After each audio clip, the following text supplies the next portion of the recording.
I think I remember Bottas saying that he could have gone to Williams. I think he had that as an offer as well. Almost, like a swap with Russell. Yeah. But he decided he wanted the Sauber project. He thought that was more interesting. And not anymore. It's not anymore at all. Like, that's probably the most uninteresting team on the grid now. Pretty awful Romeo. But we'll see. Look, we'll see for Logan maybe next year. Either way, if it doesn't improve, he certainly won't get to 2026. And there's been a few more details about the regulations actually as well. 2026 regs from Toby, who's a German F1 journalist. Toby Gruner. Basically, the cars are going to be a little bit smaller. About 10 centimeters off the width, and I think it's about 20 off the length. So they are going to be getting smaller. I don't know if they're going to be getting lighter. I don't think so. I mean, it's 50% electric from 2026. Boom, yeah. But, I mean, I'm fascinated to hear those engines, what they're going to be like in 26. Yeah. But... That's what I'm going to say. That's the sound of it. If you want to nab that sound effect to one, it's there. That could be your alarm in the morning. Smaller's good. Yeah. Put that one out there. Small cars better. Depends. The sense of speed. It's about what you do with it. Yeah. It's the man speaking from experience now.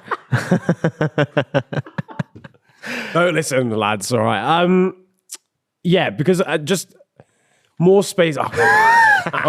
More space to operate. Speed that one up. Yeah, I don't know about one. Ryder Cup Europe. Watch. Yeah, bow. Some of that. It's like, because at the moment it feels like it's like trying to get one of the bendy buses that they used to have in London round. Do you remember them? Round to Sainsbury's. Yeah. Like when you go to Monaco. Yeah. It's a bit much, isn't it? It's a bit much at the moment. So I think the making the cars a little bit smaller is good. Like the comparison from like the early 2000s cars to now is mental. Crazy. You could fit the early 2000s cars in like a glove compartment of like the current cars. It's insane. That's the thing, because the cars, like the actual speeds aren't a mile off what we get now. Yeah. But when it's something smaller, it looks a lot quicker, funny enough. Looks quicker, yeah. So I think, visually it looks better. You've got more space for racing. I mean, it doesn't sound like much, 10 centimeters and 20 off, but it will make a difference. Yeah. It's always going to be like a balance, isn't it? Because there's rightfully a demand that we make these cars as safe as possible. Thanks. To an extent. You could make these cars 3 times bigger, super padded, and then you just wouldn't have any racing. So there has to be like a middle ground where they're still, and hopefully with like new materials and stuff like that, lighter materials, that they can like package this super, super safe kind of monocoque. I mean, the fact that Grosjean could walk away from the kind of accident he had was testament to where it's gone safety wise. But yeah, I do hope it makes a noticeable difference. Yeah, to some of the racing. Naturally, smaller cars means it's a little bit easier to overtake. Yeah, but I'm still not. I mean, there's a few. Blake, friend of the channel, we've had on before. I know he's not very convinced by the 26 engine regs at all. Right. As a man who probably knows a little bit more wheel than us. Yeah, probably. Just a little. I'll give him that. A little bit. I think we beat him in the predictions though. No, didn't he nail it? Didn't he get he 5 nailed out it of one 5? time, but that was. He's only got 100% success rate. Washed engineer. Expect more, to be honest. Love you, Blake. No, I think that. But no, I'm looking forward to it. My big concern, is what I'm really worried about, right? This is what I'm really worried about. We get to 2025. The season slaps. Yeah. We've got like Fernando in an Aston, Max in a Red Bull, Lewis in a Mercedes, Lando in a McLaren, Bottas in Alfa. I'm joking. Right? Cooking. Yeah. What do you mean at the back? It's not a very nice way to talk about your favourite team, no? Yeah, no, sorry about that. Yeah, I don't know what came over me.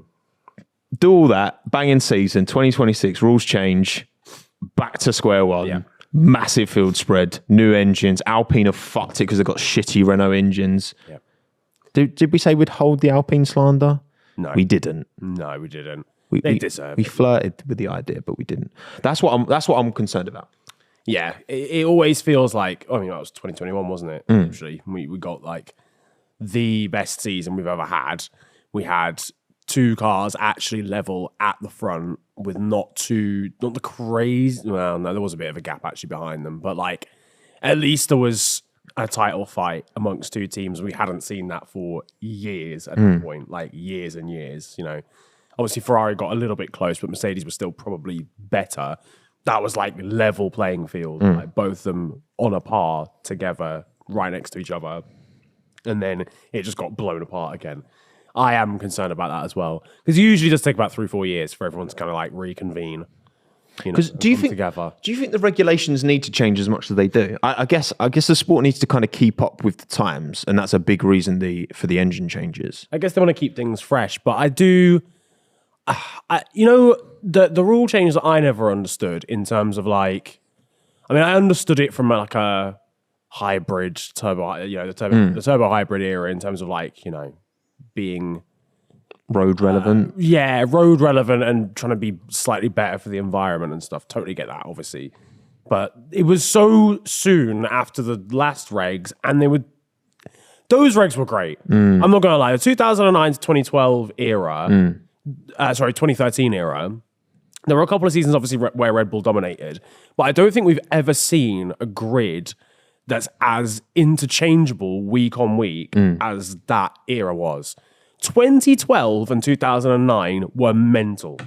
Like, how are we getting Maldonado just randomly winning a race in Spain out of nowhere? Was it 2012 when it was like the first 8 races had like 8 different winners? Yeah. Something like that. Yeah.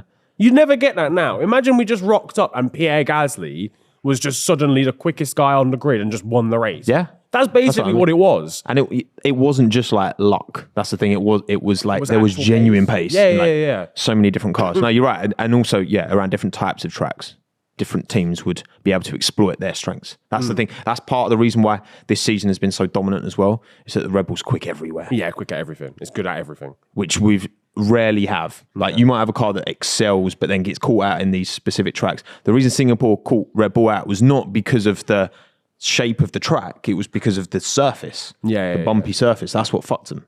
Bumpy surface. But love you, Singapore. Singapore always seems to come round and just give us anyone who's good something special before they get to Singapore. They're not good at Singapore. I don't know why it always does that. Mercedes, it was always the same as well. Ferrari and Red Bull were always on there, or Red Bull especially. Was it Daniel Ricciardo? Did he win at Singapore at one point? Am I going mental? I feel like it was one season where Red Bull was better. I can't remember. Either way. I can't remember what happened last Either week, way. let alone what happened in 2014, mate. We love you, Singapore.